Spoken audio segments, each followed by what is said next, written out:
अस्सलामुअलैकुम फ्रेंड्स, क्या हाल है? खैर खैरियत से।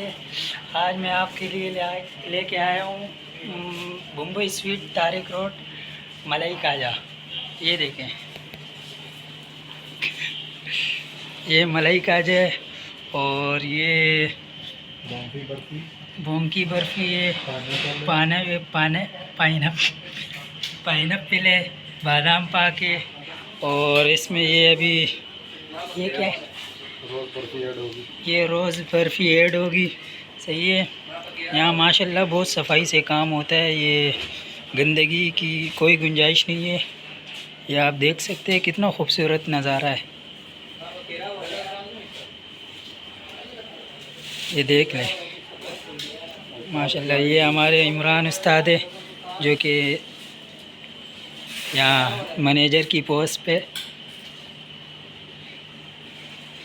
आप सबसे दरख्वास्त है हमारा यूट्यूब चैनल इस्लामिक 7 सब्सक्राइब करें और बेल आइकन दबाएं। और आज के लिए इतना ही। बहुत शुक्रिया, जज़ाकल्लाह। अस्सलाम वालेकुम।